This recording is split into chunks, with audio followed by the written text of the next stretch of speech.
Good evening, everyone. Good evening, ladies and gentlemen. You're all welcome to this occasion. Let me just take this opportunity to apologize for being late. We're running behind schedule, and obviously it's due to circumstances beyond our control. And thank you so much for your patience. And I know we were really trying to avoid doing African time here, but sometimes you can't help it as things goes. Just to set the context, let me introduce myself first and foremost. My name is Dr. Valerie Mbongo. I'm not a medical doctor, more PhD in politics with special interest in, thank you, with special interest in global governance, international conflict resolution, human rights, and global redistributive justice. So I do have a wealth of knowledge in politics and how society and countries should run, not just locally, but within the international arena and globally. And so I'm very happy to be part of this because this is an opportunity for us to bring Nigeria and especially those states, into the map. As you all well know, this is an occasion, a question and answer session where we are going to be asking our governor aspirant in the person of Chief Daniel Egongon Egumogan Matthew. Please pardon me, I know I didn't say that right, but I've tried, right? Yeah. Sarah? Okay. Well, this is going to be an opportunity for us to listen to him, to hear him address us, to give us his vision and also his reasons for wanting to run as governor of Edo State. But before I go on, I'll let my co-host here introduce herself. Thank you. Good evening all, and once again, thank you for coming. My name is Sarah Higbe. I'm an accountant by profession and also a health and safety advisor. Today we're here, the question and answer for Dr. Matthew Egongon Ahwemohia, okay, to ask him and to know more about him and his personality and what he brings obviously to us as indigenous of ASEAN land. So the next thing we'll do is to introduce Mr. Godwin. Mr. Godwin is the... Sorry, point of correction. Don't say ASEAN land. Edo State. Okay. Try all your best. Make sure it doesn't come out again. Okay. Thank you, Sam. Will we just introduce Dr. Godwin Daniels? He is the campaign chairman for Chief Egongon Matthew. Good afternoon, ladies and gentlemen. It's a pleasure to be here today, and I'm happy to see all the faces we have here today. Yes, as Dr. Valerie has said, I'm Godwin Daniels. Yes, I'm the campaign chairman for Chief MD for his gubernatorial candidacy for Edo State 2024. Now, we are here to solicit support, encourage everyone back home in Edo State to see the light, and especially in the terrain where we are now. Our mentor, Peter Obi, he's a man we all reckon and look up to. Hello? Yes. And in situations like this, we want to make Edo great again. Absolutely. And there's a catchphrase I always say whenever I talk to my friend Danny, I say, look, we have to bring about industrialization in Edo State. Edo State is lovely, it's beautiful, it's a nice city, a nice town, a nice state. We've looked at it. And there are things we are thinking about what to do, being a game changer in Edo State. And we have to start from somewhere. We are the normal homeboys, excuse my language, I hope I'm okay with that. We're the normal people you see, we have to change the norm. We wouldn't want a situation where we walk and we're moving around with a barrage of soldiers, restrictions, where people can't see us. No. We want a state where even the senior prefect in secondary schools can have phone numbers of the governor. They can talk to him, have access to him, and people in various unions. That is why we are here. So today, we have come to the Edo people. And we look forward to having a successful campaign process, whatever it's going to be. We're all going to work together. Thank you very much. Thank you. Thank you so much for that.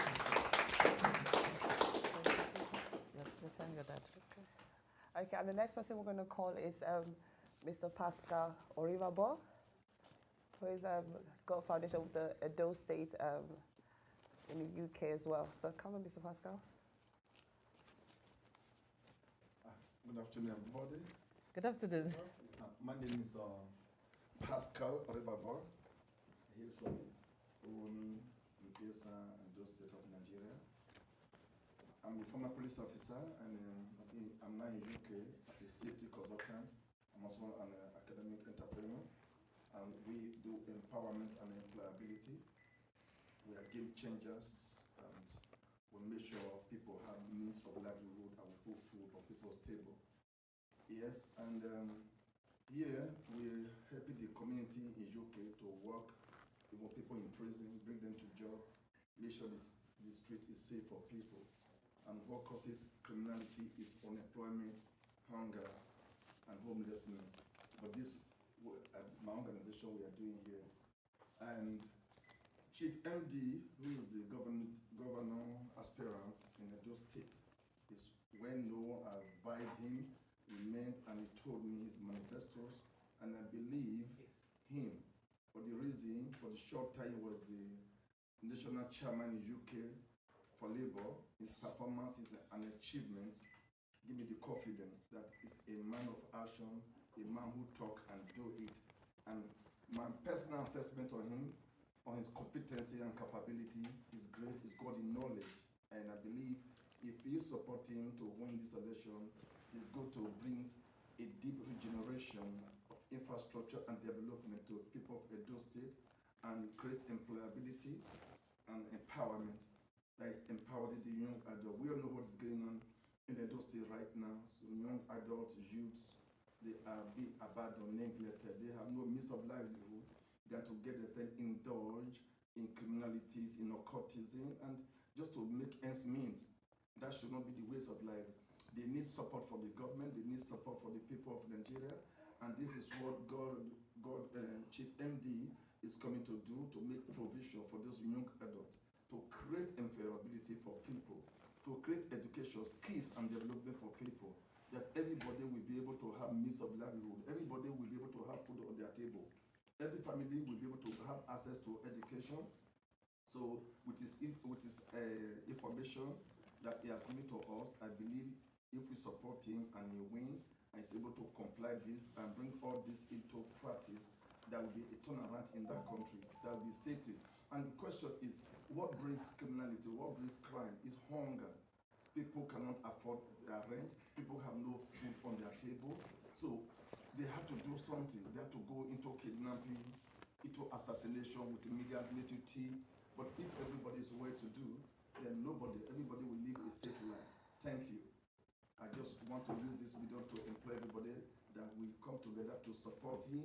Though we are here, we have family and friends at home. Let's talk about him to people in good way.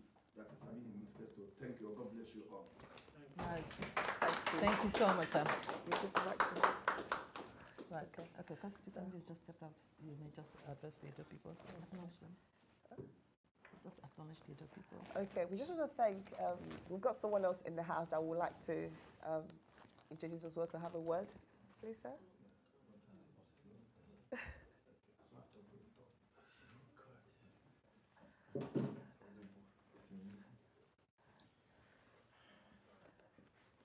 Good day, everyone. My name is Joseph Odeho, one of the executive member of the Labour Party in Diaspora, working for the success and the development of Edo State.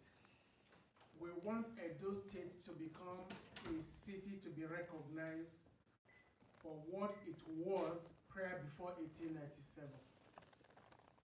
Where we are now, Edo State is like a city that has been neglected for too long. And we want to bring hope back to the people of Edo State. That is why we, the Labour Party in Diaspora, we have taken it upon ourselves that come 2024, Edo State will belong to Labour. We didn't just want what we had in those days whereby a governor will come and promise heaven and earth, and when you now bring them into the office, they now become a mini god. They will not be deciding who lives and who dies. Those days is over. That's why we want a man that will do what he promised for the people of Edo State. So please, let us put our hands together to work effectively to bring in a man that will fix Edo State. And that's why I'm saying, let us vote for Labour Party come 2024 for Edo State. Thank you so much, sir, for that very wonderful speech. Okay. Okay, on that note, we're going to invite Miss Chief Daniel Edochie Akwemoka Matthews, please. Please, a round of applause for our Governor Aspirant. You are welcome. Thank you very much. You're welcome, sir. Chief Edochie Matthews. How do you pronounce your name? It's a very interesting one. It's a mouthful. I wouldn't hold that against you because you might lose your teeth in the process. It's very simple. It's Chief Daniel Edochie, not Igongo. Okay. Edochie Akwemoka Matthews. Right, okay. Thank you so much for that, but I find it easy to call him. He's popularly known as Chief MD, so we'll go with that. Go with that. Thank you so much. Thank you. You're welcome to this question and answer session with you. And this is going to be an opportunity for you to share as much as possible with the Edo people. As much as, you know, we are all here to support you. They've all come to listen to you. So on that note, please can I ask you to introduce yourself, you know, to the House. Right. My name is rightly stated Chief Daniel Edochie Matthews. I'm a true son of the soil from Edo State, specifically from Uromi. I can trace my ancestors back to almost 300-400 years. We originally came from my great-grandfather, Mr. Edochie himself, from Ewohimi, and migrated to, my grandfather migrated to Umodo, from Umodo to Odogbe. So the last 200 years, we've resided in Odogbe in Amedosha. Wow. So Odogbe, in the last 200 years, we originated from Ewohimi. And myself, the fifth of 10 kids, you can see, middle child syndrome, you can see it. So 5 to 10 kids, wonderful parents, wonderful home. My dad is studied engineering and became a pastor, Deeper Life. I grew up in Deeper Life, strange enough, and traveled around the world. I myself, my background is in public health and education. I have a private college and heavily invested in public health and care industry in UK. And apart from that, I moved back to Nigeria about a year plus ago, lived in Lagos, and between Lagos and Edo State. I'm a business partner. We started a business in Nigeria now, which is called Ifame Global Nigeria Limited, where we help uniform officers.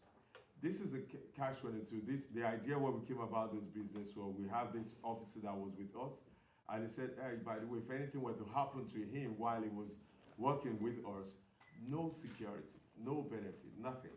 So me and my friend, we invested a couple of millions and started this business whereby if any uniform officer, in the course of carrying out the official uniform, official duties, including security agents of the vigilante, we will give their family 2 million naira for a mere contribution of 1,000 a month. Can we just hold that for a second? Because that is so important. In fact, when I read that on your policy manual, I was actually impressed because I haven't heard anyone do that in Nigeria. Right. I've never heard of it. And I thought, this was a brilliant idea. We have a lot of enforcement officers. We have security agencies that, you know, half of the time their families are left, right. You know, if anything happens to them. and that you could think about that and you came up with that. I think kudos to you. I think that was a very great idea. I just thought that that was something to note. Yeah, I really appreciate Thank that. you so much. Thank you very much. So I'll let you carry on, sir. Yeah. In addition to that, we also, apart from providing the service and everything, part of the thing we also do, we're also looking to developing a low-cost houses for uniform people. You might say, why am I targeting uniform people in Nigeria? The problem is there's no any benefit for them. Yeah. There's some union contribution that never serve their interest. Once they retire, the majority of them turn destitute if you don't rise to the highest level. So we're also looking to invest in low-income houses. But my background here, I'm a father, number one. Yeah. I have 2 wonderful kids, and my daughter is my true love, which is an amazing. Even my wife knows that. And I have a wonderful son. I'm married to a wonderful lady, the joy of my life.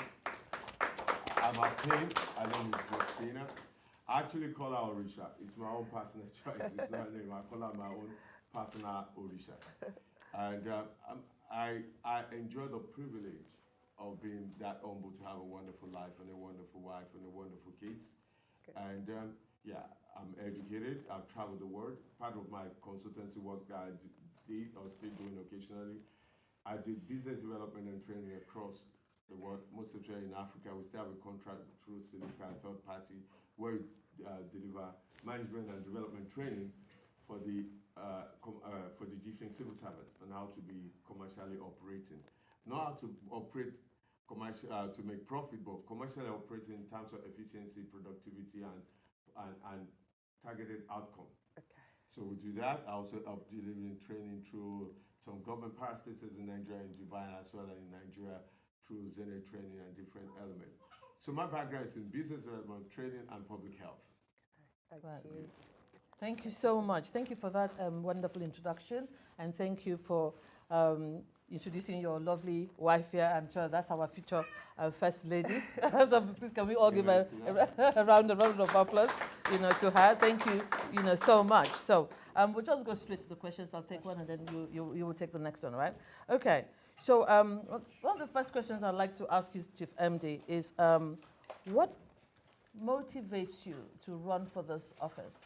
And that's question number one. So it's a 2-part question. What has motivated you and what motivates you? And then 2, what is your vision really for Edo State? That's a very interesting one. And I know a lot of people will be wondering why. What motivates me is the urgency of now. The urgency of now that shows that we cannot carry on the same way and expect a difference. We cannot sit on the sideline and expect somebody else to perform a miracle or sacrifice what we are not willing to sacrifice. If you have 1 or 2 Nigeria sit down today in this room or wherever in this civilized world, they can easily diagnose the problem and give a solution to the problem of Nigeria from the local community level to the state and federal level. But the question is, how many of us are willing to put our might and our sacrifice for that which we truly believe in? And that's the question. You see, when I do training and everything, I always say this word, that without sacrifice, there's no change. And a change is a change when the change changes. It means you have to change your process, your approach for you to have a true change. If Jesus Christ wasn't willing to sacrifice his life, it would not have become the Messiah that we have today. So rather than us always talking about what we wanted to do or what we hope to do, why not us? Why not you? Why aren't you willing to be the sacrifice that brings the true change? Okay. And that's the most important. That's the urgency of now. That is why I feel, rather than talking about it, I was one of the founding fathers of Labour Party UK. And as the first chairman, we grew the party. We connected every state chairman in Nigeria to state chairman in UK. We raised money for candidates directly to the candidate when possible. We fund each state parties, if possible, without any attachment, but because we want change. We raised millions. We raised millions for the last campaign because we want change. And for that reason, we're bringing change to this point. Thank you. Thank you so much for that, robust answer. I mean, like you rightly said, over the years, it's always been there's always been the Nigerian question, Yes. As we rightly know. So it's brilliant that somebody is actually rising, to the task. And so for that reason, I say thank you. So I'll just pass it over to my co-host now. Okay. I'll just rephrase a question Dr. Valerie asked. What motivates you then? You've explained that we have a problem, but I just want to know what motivates you to decide to run for this position. What motivates me is very simple. I'm a great-grandson of a farmer. Okay. A grandson of a traditional healer, chief priest, and a farmer. And a son of an engineer and a pastor.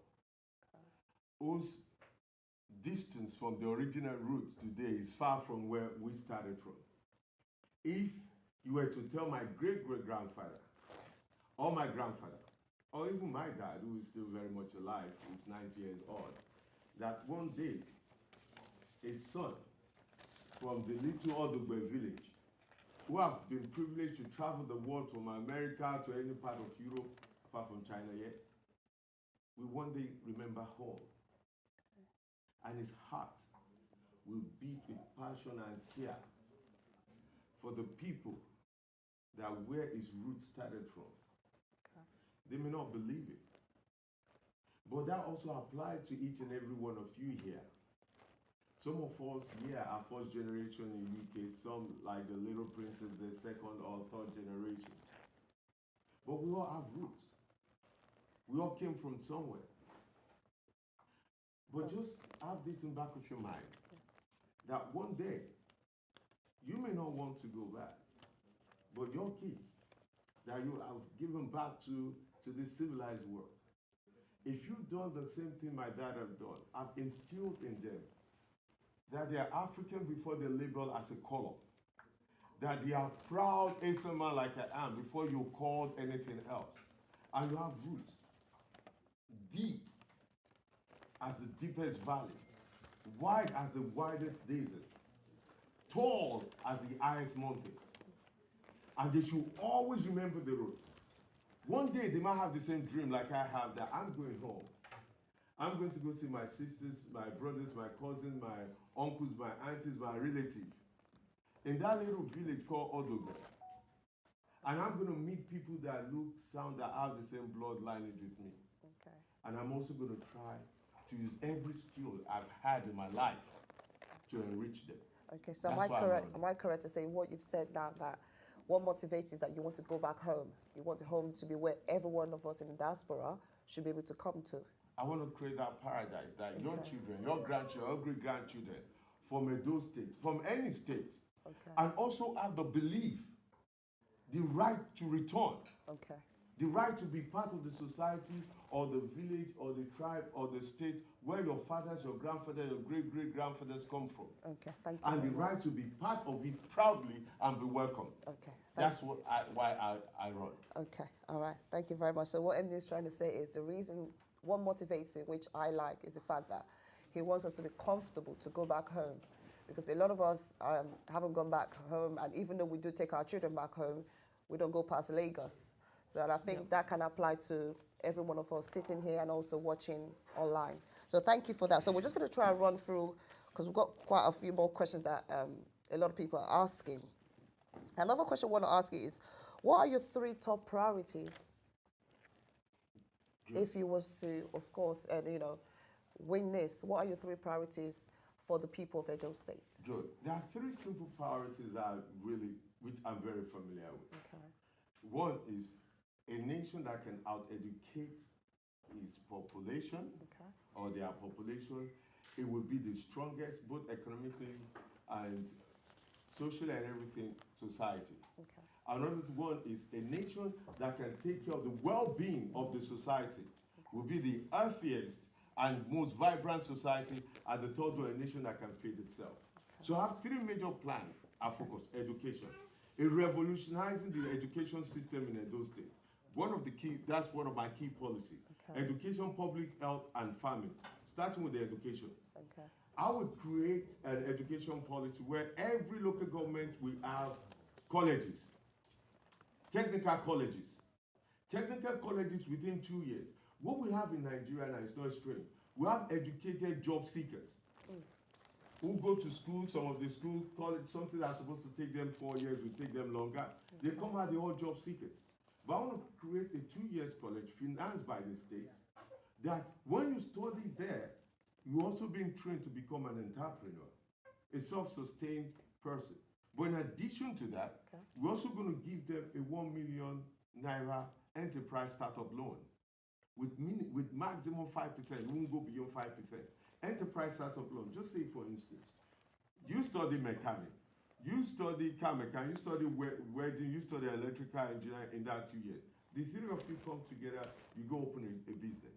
That's 3 million on the ground for you to start. 3 million. And that takes away the burden. Whereby we have, in Edo State, we have a burgeoning population of youth. In another 5 years to 10 years, the population of 18 to 35 will outnumber a lot of people, the population that are older and younger. And this is the danger. If we don't engage them in a productive level, the level of criminality in any society will increase. Okay, what was the second one, please? The second one is public health. Okay. One of the things, one of my cousins in Edo State, they have a community clinic. I'm very familiar with public health. One of the things I also will push for, we're going to have community clinic in different areas, not just look at government area alone, which we will start with, but we'll break it down into different, like you have the GP in the UK. Okay. But that community clinic will be financed through the state and through partnership. The state doesn't have to build it. If my honorable brother here has a medical background and experience and want to build a medical clinic, just like the NHS, you build your GP office equivalent and you connect to the state public health service. And you don't have to recruit people, people will register. But we'll back it up with, out of the 4 billion naira Edo State make every month, we back it up with 1 billion naira. But we also do something differently. Okay. The clinic the gentleman opened in this local area, when signing up with us, it means every drug and equipment you buy from the state, you buy directly from the state to ensure quality, safety, genuinity, and originality. But what it does is that we also make him sell it cheap. If we buy paracetamol or Panadol or any painkiller, I'm just saying that in Nigeria for 100 naira, we have the purchasing power to go to the manufacturer and say, oh no, we're going to buy 1 billion of that or 1 million or whatever, but at 20 naira. But by the time we sell it to the private run individual GP clinic, we say no, we buy this at 20 naira. To cover administrative costs, we're selling it to you at 22 naira, but you cannot sell it more than 25 naira. But if you're not paying, if you're paying up front, you cannot sell it more than 25 naira. Right. So we control the sales of it, and the sales of it as we control the purchase of it, including equipment. But not only that, the public health thing. I will also, because in Edo State, many rural areas still believe in the traditional medication, traditional clinic, herbal clinic. I would want your clinic that you open in the community center to incorporate that.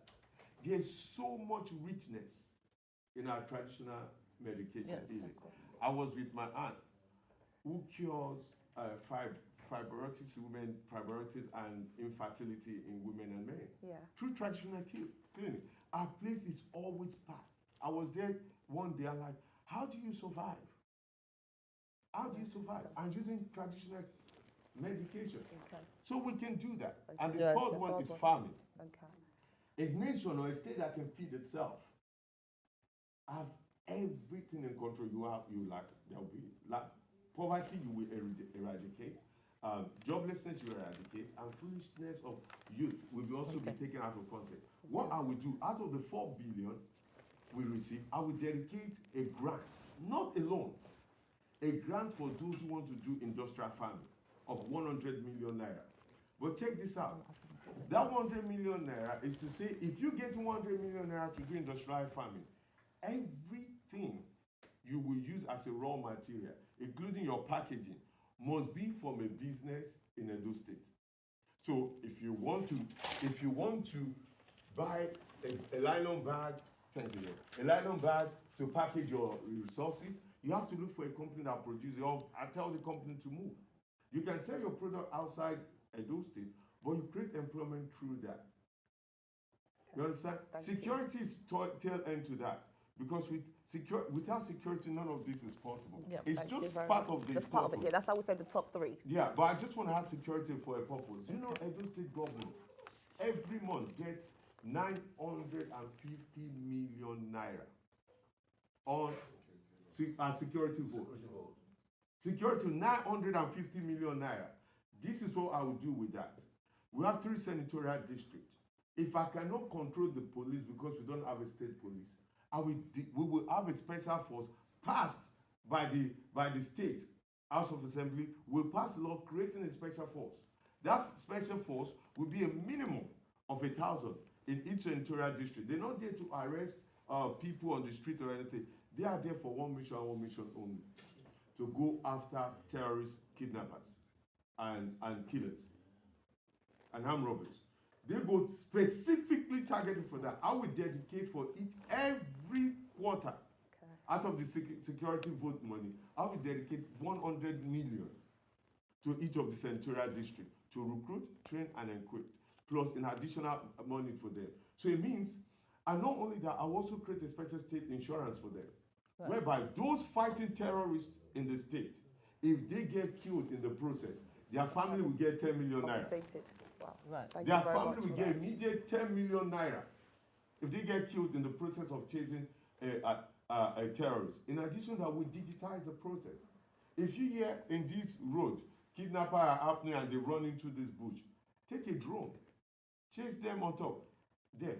And I'm saying this category to everybody. We are not there to catch the kidnappers. We are there to search and destroy. If they go into any state, I will create a special force that will chase them to any state on earth. And anybody involved will be not arrested, but catch and destroy. Rescue the kidnapper, but in the process you can, make sure you destroy them. And I will spend every state resources to defend the special force to any length. Okay, thank you very much. Can I just interject? Thank you so much, Chief MD. Thank you for that very robust and very lofty ideas. I mean, it's brilliant ideas. I've read through your policy. I've read through your 5-point agenda. I mean, it's gone all the way from education, like you've rightly pointed out, going through to public health, like you've said, community development, governance, business financing, and enterprise startup loan. My question here is, in the past, we've had other candidates also make these promises, right? So I've got 2 questions here for you. One, how do you intend, reading your policies on education, you stated clearly that you would be offering free education to all the children in primary and secondary school. One, how do you intend to fund this? And 2, why in the past, right, has Edo State, with its resources, not been able to manage itself? What are the complexities and the challenges that you have recognized in Edo State, and what are you going to do about those? Let me just put it in, how would I fund it? We have education budget. The federal government gives state, local government education budget every month. It's in millions. But this is what I'll do. If you look at the western part of Nigeria, southwest, specifically, from the 70s, from 60s, early, during the time of Awolowo Jakonde, the reason why southwest today have the most highest number of educated people, or the willingness of embracing education to the max, is because of the philosophy of the Awolowo time era, and Jakonde pushed follow with it, that every educated man is a free man. There's a necessity for us to educate ourselves in Edo State with the boarding youth. There's a village not far in Edo Central. The kids have to wait until they're 10 years old before they start school. Why? Because where the school is high up. So that child must be able to trek up and back. Up to 10 years old. Critical stage from 2 to 10 where you learn the basic does not exist. So how would I fund it? Through the education budget. Out of the 4 million that I said we raise, I'm going to dedicate 1 billion naira apart from the education budget that we have from the federal government. 1 billion out of the 4 billion we raise every month. That 1 billion naira, I'm not going to build new school, state schools. What I would do is to try to reduce the private schools by engaging the private school to become social enterprise. If, like my uncle that runs a lot of technical college right now in UK, if we were to set up a technical college, that technical college, I don't have to build it. Private enterprise engagement. They build it, that technical college sign up with the education body in Edo State, and every student recruited applied to that education body, but with state grant financing, which they get. State grant financing. So it's not bogus. Same with primary school. I don't have to build more primary school where it's not needed. I would ask social enterprise, that village needs a primary school. You build a primary school, you educate the people, it's run privately, this is the budget. The reason why many public schools are failing in Nigeria is because there's no adequate checks and balance. There's no follow through. They're not properly funded. Many of these teachers don't even get paid. And every social enterprise, private school, public school will be run. I will give the Parents Association power to fire the head teachers. Thank you very much. Because that is their kids. If the head teacher is not performing, the school is not performing, they can vote to fire the head teacher and bring in a new head teacher. Which is very, very important. Yes. The moment we start making them responsible to the parents, the public school will work well. The moment we attach social enterprise with public financing in education, we will revolutionize the state education. We as a government don't need to build new schools. We can give that to the social enterprise to build, and they partner with us, and we finance the process. Perfect, thank you. That is brilliant. So you're basically, they're talking about public-private partnership, That's right. to do this, and that's a brilliant idea. The second part to that question, which is why is in the past Edo government or governors or leaders have not made best use of the resources. One thing I will not do in Edo State, we respect our elders. So I will not criticize what they've done not so good. I also want to highlight the opportunity there. First of all, what I want to say in the whole of Nigeria, it's not like we don't have leaders. In Edo State, we have highly educated, sophisticated people. We have great men of honor that have achieved a lot of things. Like the guy that did, I'm not promoting, Pampe is from Edo State. Create an online banking from nowhere. It's from Edo State. We have wonderful people like that in Edo State. But what we need now is not just another leader, another politician. We need a man with vision and sense of purpose, with clear intention, not to bring change, but rather than to bring the fulfillment of Edo State to each and every child, every man, every woman, every adult, everybody that live in the state. A man with clear vision, with intention to bring that fulfillment, understand the sacrifice in it. Why we've not been able to manage our resources to have good productivity, because we've not had people with clear intention or clear vision. Not because they are not leaders, but they are not visionary. They are not led. They have no sense of purpose. Sense of purpose guided with clear intention. And that is why I am different. I'm not running because I feel entitled. I'm not running because I feel I'm from Eastern land, this Eastern land people turn. I'm not running because my father, my mother, or because of anything, or because I feel like I can buy the ticket. I'm running because I believe. I believe that Edo State and each person from Edo State needs the fulfillment of Edo State in their individual life, where the next generation and the next generation of your child, of my child, of all of our child, from Edo State, or even those who are not origin of Edo State, living in Edo State, have this sense of promise that they can do better than their father and mother. Have this sense of purpose that the life they are living, there's an opportunity to increase. That they don't even have to run away from the state to have good education. They don't even have to run away from the state to have good health. They don't need to leave the state to be supported in their vision.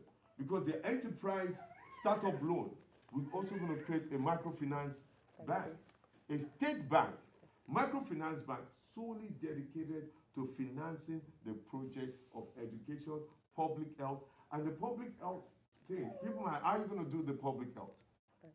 Similar thing. You don't have to pay more than 1,000 naira to be part of the scheme. Imagine 1 million people paying 1,000 naira. You're not going to have 100,000 people sick at the same time. Yeah. But we're going to have preventive care.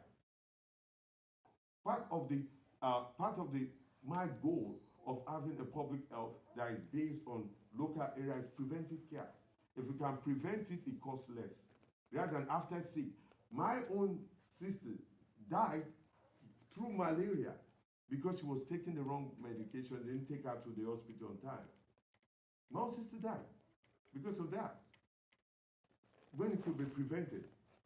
Okay, sorry about that. So obviously we've just got a couple of minutes, and sorry about your loss. Okay, and also you said something. You answered a question I was going to ask you. What sets you apart from everyone?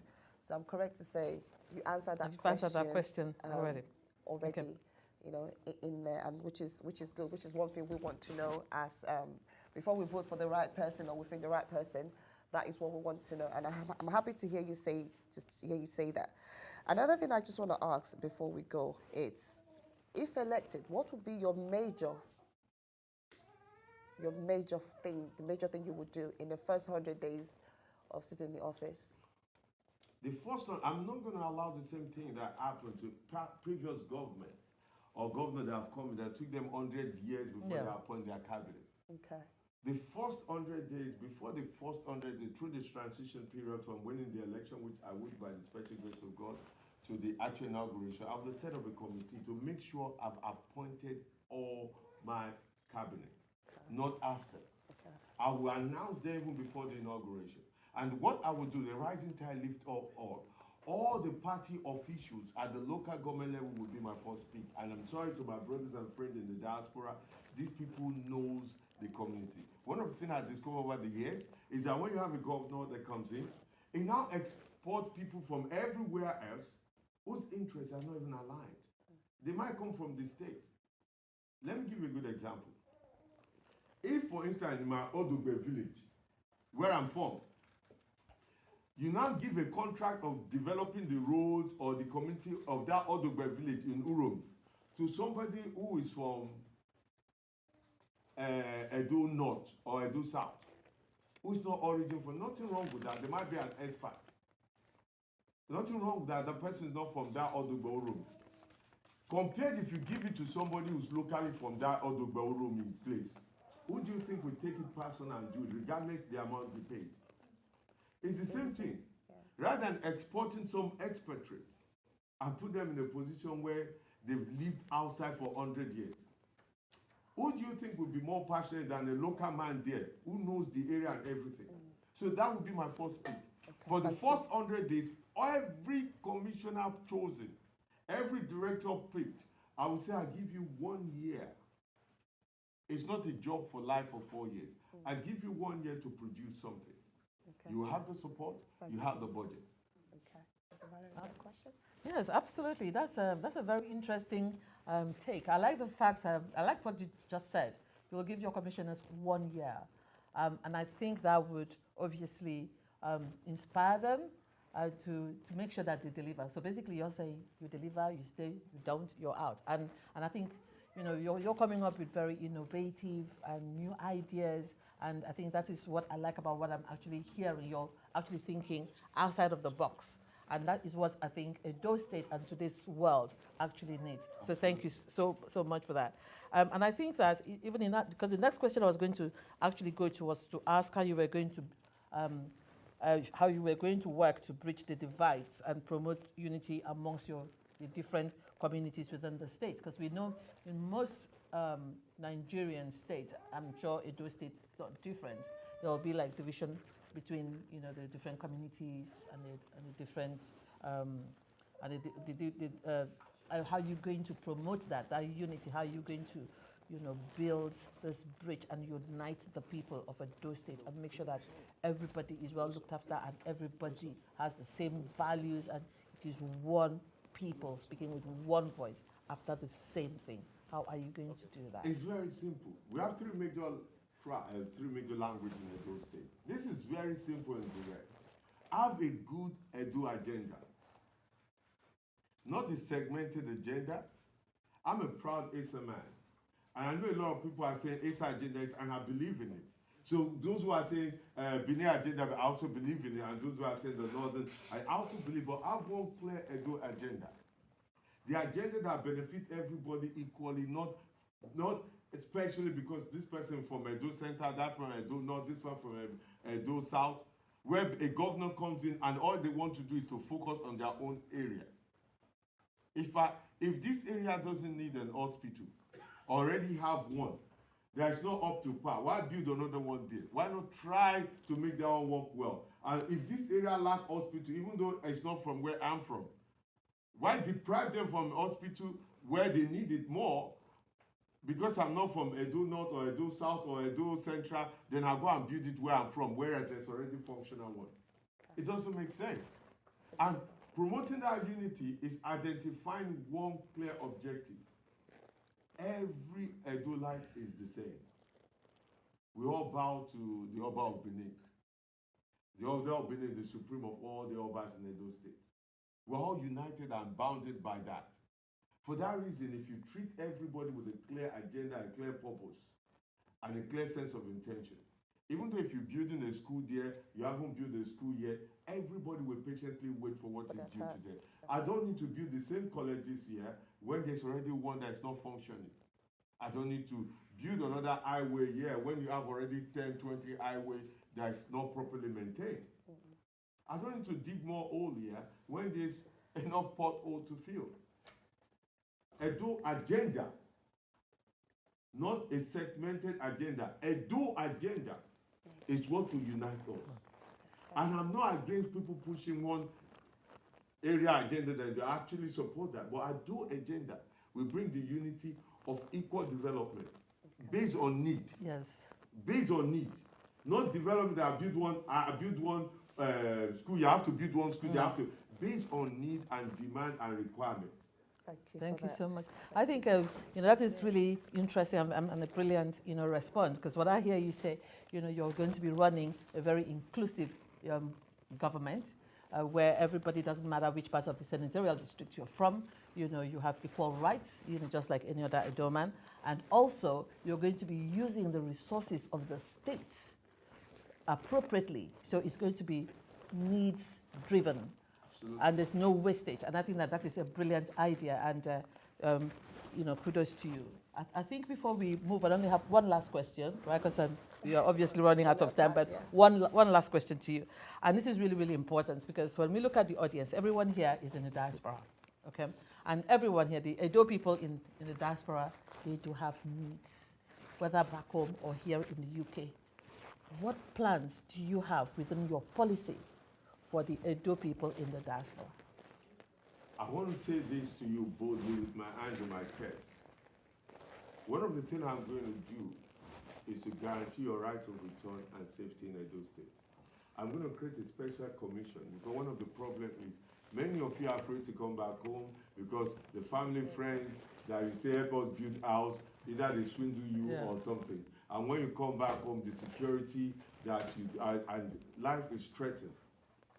I'm going to give you a guaranteed right of return by creating a special dedicated department for every Edo that live in diaspora to register with us and go through to resource any information or support you need.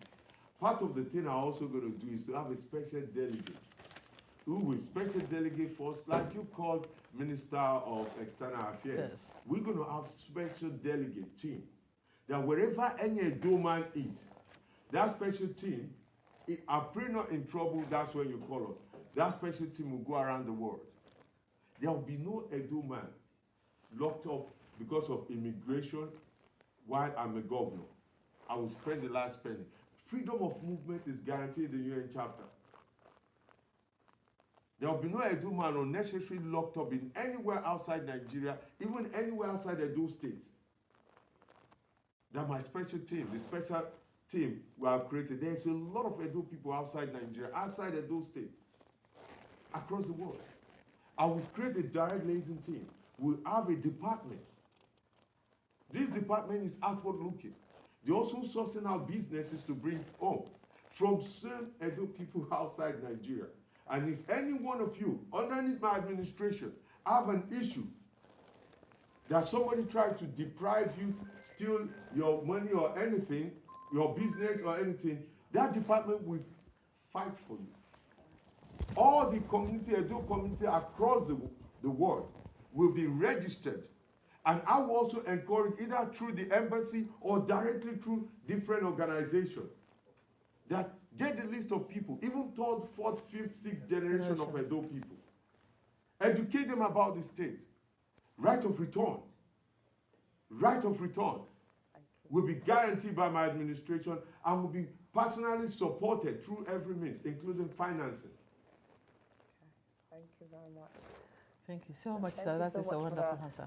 I think that's all the questions we have, and that a lot of people out there want to know. We've got 5 minutes, and in that 5 minutes, we just want to ask if anyone's got a question, and the question basically is relating to Chief Matthew's 5 policies. We don't want anything outside of that, so we can just run quickly with time. So if we've got questions, please. Okay, can we have the mic, please? We've got some people ask questions. Please.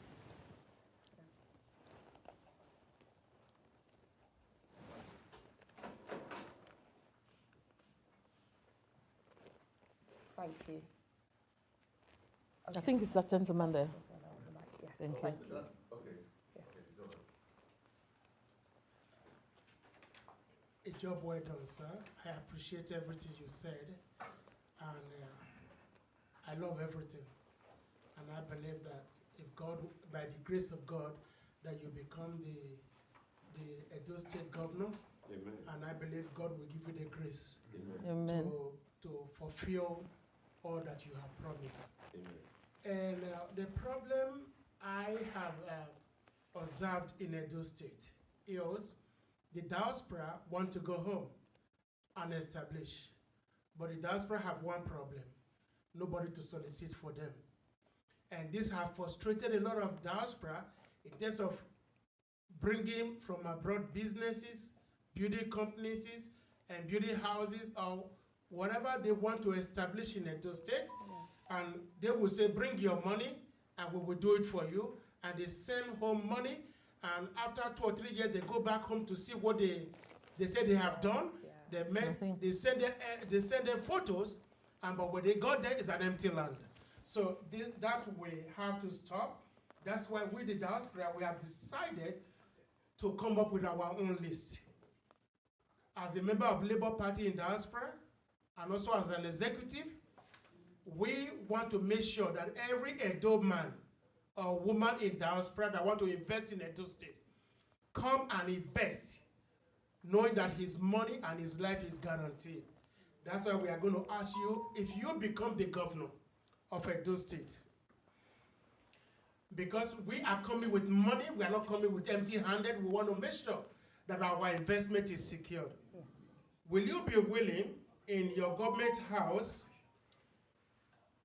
to create an office in the government house with a secretary, whereby we, the diaspora, can liaise with, instead of going through the normal secretary, we go through our own secretary.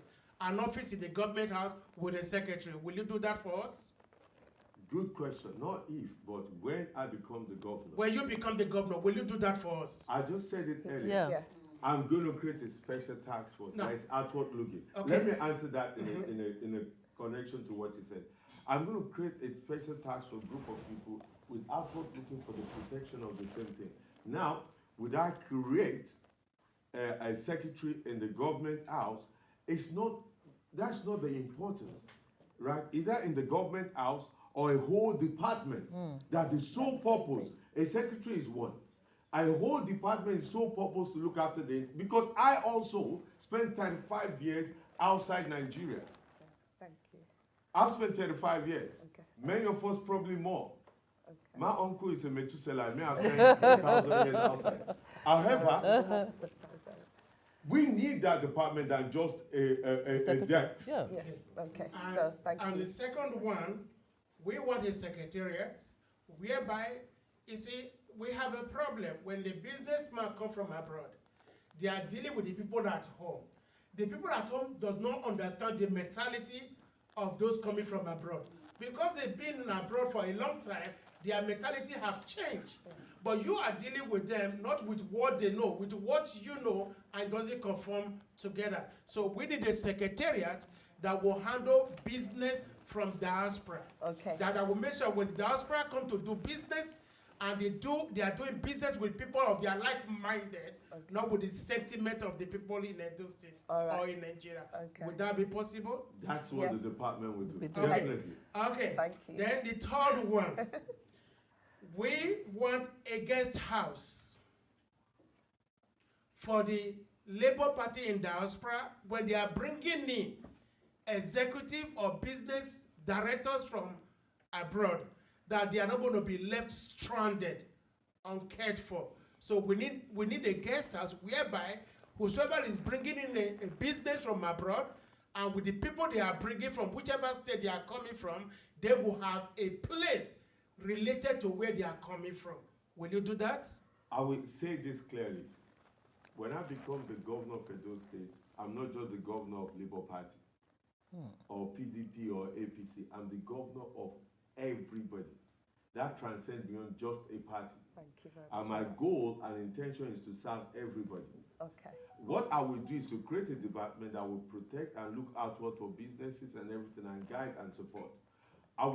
For me to promise you that I will create a guest house for Labour Party or PDP or PQF or NMPP or NNFF thing will be contradicting the very core that I believe in, which is we are all equal. Yeah. Thank And you I'm very a much for that. governor of not just Eastern Land or Edo South or Edo North. I'm a governor of everyone. Okay. Thank you so much. We've got one more person that's got a question. I think that's the last question. Yeah, can I Thank you, just sir. can I just pick up on something, because it might be something that's on everyone's mind here, or minds of our listeners out there. The gentleman that spoke, the last gentleman that spoke, made it quite clear that one of the biggest fears, the Edo people in the diasporas do have is the fact that they are, the fact that they are, they have their monies stolen, or they are deceived when they are in Nigeria, or they send money back home for business, right? Like you rightly say, they send money 2 years down the line, they send you photos, and then you go home and there's nothing like that. Will your government make this a crime? Will your government prosecute, individuals that do this? And would your government criminalize this kind of act? Stealing is a criminal thing already. Can I? Just because of time, I think I'm happy you asked that question, because MD has already stated that. So for you to bring that question up means he has the hearts of the people. So before you ask the question, he did say he was going to create, a task force to look after people in diaspora. Okay, so I think he answered that question even before he was asked. Just because of time, I would like us to ask the last question and to hear the last question, please. Yeah, thank you. Yeah, because we've got Thank 5 you, minutes. Moses. Sorry, go ahead. Sorry for Sorry. the time. I'm not going to take much of your time. Thank Yeah. you. Moses. My question is a little bit like personal. Okay. I'm from Asia. Ekmon Omi precisely. Aba. Okay. thank Odia Esa. You probably will not be happy after my question. It's all right. Yeah, I'm from Ekmon precisely. Okay. And if you know Ekmon, we don't speak Asian. That's right. We speak better. And that has deprived my village for so many Sam. things. Sorry. For so many things. It deprives us so many things. Like, for instance, we contribute money to get our water, we contribute money to get our light. When we go to Asian, they say we don't speak Asian. We go to Agbo, Agbo said we are not from Delta. We are from Edo State. So many people knows about this. During Ogomuria, the way they share this thing, we are not part of Asia, which we are Igbo East. But we don't speak Asian, we don't understand Asian. What will be our guarantee that if you come in, you're going to look into that? Because I know my people is going to come up to you to come and discuss this issue, and it's affecting us seriously. We don't have road. We don't have nothing from Asian people because they said we don't speak Asian. Which is absolutely atrocious. This is the reason why I said Edo agenda. I'm from ASA. I'm in so many platforms say ASA agenda, which is great. And some people from Edo South are also saying the same thing, and people from Edo North are also saying the same thing. But the thing they fail to realize in that very thing is to say, are we one? Are we the same? Are we real family? I don't need to build more road in Urom if all the road in Urom is already done. All I need to do is to get it properly maintained. Whereas your village lack road. I don't need to build more borehole when Uromi have, I'm not saying specifically, let me pick somewhere else. I'm saying Uromi because that's where I'm from. In case I mention somewhere else and say, oh, no. I have 1 billion borehole of water from, and your village has none. Edo agenda is based on need. A rising tide that lifts us all both up. It's based on need, not based on favoritism. I may not win your village. I pray I do. But however, I will not deprive your village the things they need because you did not support me or because you support me more, I'll give you everything you don't need. I will not support a region because they support me more or less, or deprive them because they support me or less. I will do everything in my administration based on need. That way, the resources of the state belongs to the state, will be effectively spent on the things of the state and will be accountable for. This is the reason why I said I would have all my commissioner a year time to say deliver. Another thing which I'm glad you brought that out. This is the reason why I said most of the commissioner will be local. Another thing is this. My own philosophy is a bottom-up approach in my economic development. Part of my economic plan is bottom-up approach. This is why if you read my policy, I will elevate the role of the urbans, the onoges, the zakis, the leaders, the religious leaders, to the level whereby they are responsible with the financing of the development of their area. Right. Politicians will come and go, from governor to local government chairman, council will come and go, but the urban remain. So any contract that goes to your village, your area, has to have the approval and the followership of the king or the leaders of that place. Not that they become the contractors or they solicitate money from them. No, because what? They know if they say this road, now 100 million they do, they're supposed to do, and they pay the 100 million out, tomorrow the road is not done.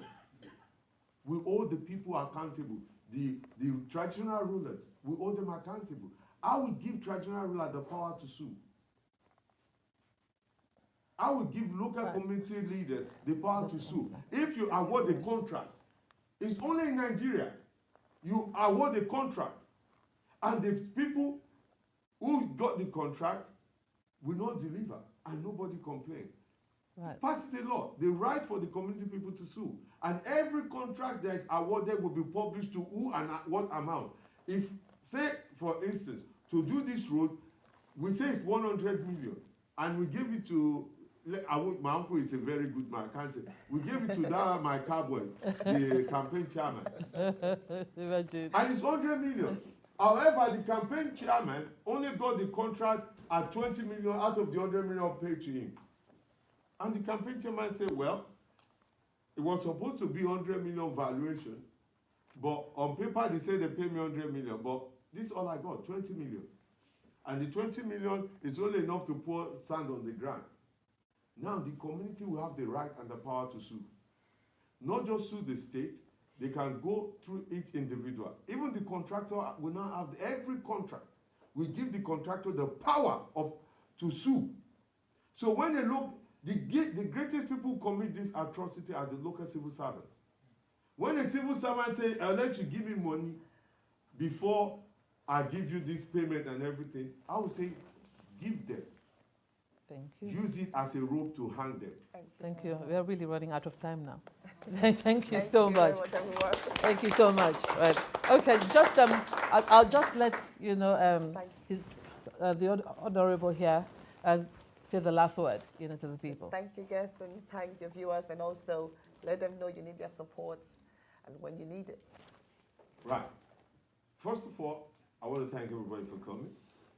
Most especially, I want to thank the people who put this together, and my wonderful uncle, who is jealously biased, love me to death, believe in me more than I can believe in myself, which is Uncle Pascal. I want to thank the moderator, the host, my cowboy chairman, and my wonderful wife who hates anything publicity, my personal Orisha. But the most important thing is, a tree does not make a forest. It takes 6 degrees of separation and 6 degrees of contact to reach your word. I want to pass on an appeal to every one of you here that this campaign is about you. It's about you. The vision, the purpose is about you. It's about bringing the fulfillment of Edo State to everybody who believes in Edo State. So I want you to become the evangelist of this campaign.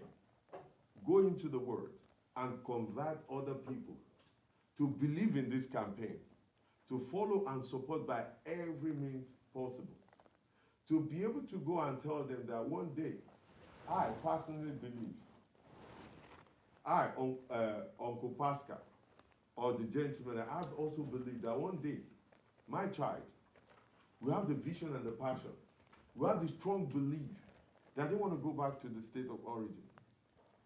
They want to participate. They want to give back. Yeah. They want to share the knowledge and the ability they have. And there will be people like you, both in the diaspora and back home, who's going to welcome them, who's going to encourage them, who's going to support them with everything, and who's going to become their disciples and go and evangelize the good works. Thank you so much. Thank you so much, Honorable. Thank you so much. God bless you. Thank you, everyone. Thank you for coming, and thank you for listening to him. I'm sure we have all heard what, and we support and approve of everything that Chief MD has said. So all I can say and encourage everyone is to support him, support the campaign. He is the best man for the job for Edo State, and Edo State will be made great again. Thank you very much.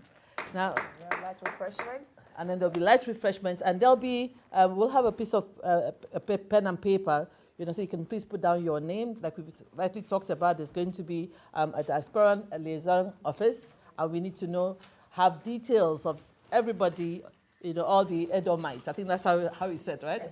Edolites, okay. All the Edolites in the diaspora. So please put down your name on pen and paper, and then your name, your telephone number, your contact details. And then after this, there'll also be an opportunity to take pictures with Chief MD, I think after the next session, right? Yeah. Right, after the next session, there'll be an opportunity to take pictures with your incoming governor. Thank you so much, and God bless all of you. Thank you. Thank you very much. Thank you. For having me. Come here, my baby. Thank you. Good job. Thank you. Thank you. Thank you. Really appreciate that. Good job, man. Really appreciate that. Let's take a picture of the gentleman. Let's take a picture. So.